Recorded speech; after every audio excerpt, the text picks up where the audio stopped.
મહીસાગરના લુણાવાડા ખાતે પાટીદાર સમાજની જનજાગૃતિ અભિયાન અંતર્ગત મીટિંગ યોજાઈ। મહીસાગર જિલ્લાના લુણાવાડા ખાતે પાટીદાર સમાજમાં જાગૃતિના ભાગરૂપે મીટિંગનું આયોજન કરવામાં આવ્યું હતું કે મીટિંગમાં મોટી સંખ્યામાં લોકો ઉપસ્થિત રહ્યા હતા।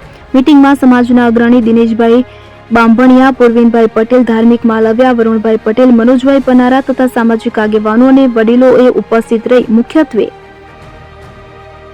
પુખ્ત વયની દીકરીના રજીસ્ટર્ડ મેરેજમાં માતા પિતાની ફરજિયાત સહીનો કાયદો લાવવો, 10% અનામત માટે સ્થાનિક સ્વરાજ્યની ચૂંટણીમાં લાગુ કરવું, ઓનલાઈન ગેમિંગ એટલે કે જુગાર પર સંપૂર્ણ પ્રતિબંધ લાવવો, વ્યાજખોરી નાથવા માટે લેન્ડ ગ્રેબિંગ જેવો કાયદો લાવવા જેવા મુદ્દાઓ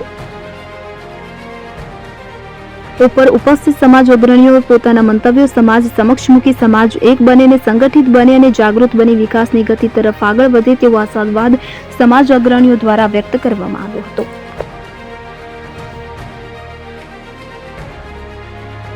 આજે ખાસ કરીને પાટીદાર સમાજને નડતો સૌથી મોટો ગંભીર પ્રશ્ન એ દીકરીઓનો છે, જે પ્રેમ લગ્નના કારણે જે 18 વર્ષથી 17 થી 18 વર્ષની દીકરીઓને જે ભ્રમિત કરી અને છેતરવાનો કારસો જ્યારે ઘડી રહેવામાં આવતો હોય ત્યારે આજે નહીં પણ શરૂઆતના સમયમાં ગાંધીનગરથી એક ચિંતન શિબિરનું આયોજન થયું અને પછી દરેક જિલ્લાઓમાં આ કાર્યક્રમોની શરૂઆત થઈ છે।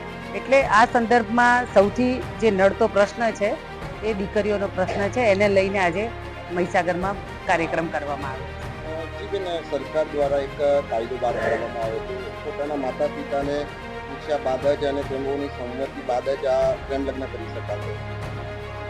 એની જાહેરાત કરવામાં આવી હતી પણ હજુ સુધી એ કાયદો લાગુ કરવામાં નથી આવ્યો અને આના સંદર્ભમાં 25 તારીખે મહેસાણાની અંદર એક જનક્રાંતિ મહારેલીનું આયોજન પણ કરવામાં આવ્યું છે।